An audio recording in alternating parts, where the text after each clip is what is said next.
លំនាំអណ្ដាតនៅលើក្នុងគង់តាស្រាប់តែមានជីវិតឡើងវិញហើយប្រែខ្លួនទៅជាកាំភ្លើងធំបង្កើតបានជាកងពោទម្លាក់គ្រាប់បែកការបាញ់តបយ៉ាងសន្ធប់គឺគ្រាន់តែដើម្បីព្រួយរំលំតុកតាសត្វស្វាធំមួយនេះនៅក្រោមការឃ្លាំមើលរបស់កាំភ្លើងធំរូបរាងបំពង់ជោគពួកទាហានជក់បារីក៏សម្រុកចូលទៅវាយប្រហារចំណែកឯក្រុមមួយទៀតវិញបានប្រើប្រាស់ប្រដាប់ក្មេងលេងធ្វើជាឆាយងដើម្បីចុះចាក់ក្នុងសមរភូមិក្រោមការវាយប្រហារយ៉ាងខ្លាំងក្លាសត្វស្វាធំនោះក៏ដកថយបន្តិចម្ដងប៉ុន្តែដោយសារវាមានសមត្ថភាពពិសេសវាមិនខ្វល់ពីអ្វីទាំងអស់តាមពិតទៅទីនេះគឺជាហាងលក់ទំនិញវេទមួយរាល់ពេលម៉ោង 2:30 នាទីរំលងអាទិត្យគោញីនៅលើផ្ទាំងគំនូរនិងច្រៀងចម្រៀងស្នេហ៍ដាក់គោឈ្មោះដែលនៅក្បែរនោះចំណែកឯកំប៉ុងព្រៃក៏មិននៅដែរវាលើកទីអារម្មណ៍រែកយ៉ាងសប្បាយ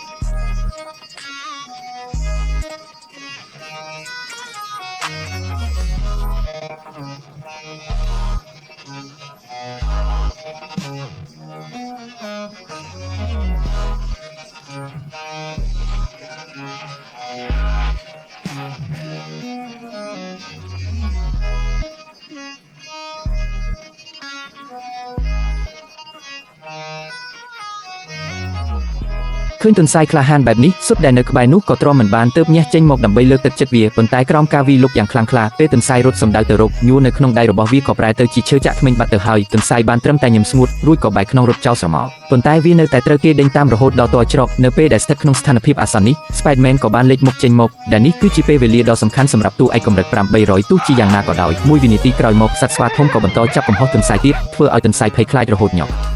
លួនស្មានតែថ្ងៃនេះត្រូវចប់ជីវិតនៅទីនេះហើយតែស្រាប់តែមានសម្លេងហៅមួយបន្លឺឡើងដែលធ្វើឲ្យក្រសែភ្នែករបស់សត្វស្វាធំនោះប្រែជាស្ងប់ស្ងាត់ភ្លាមតាមពិតទៅរត់បាត់ស្រមោលត្រឡប់ទៅផ្ទះវិញ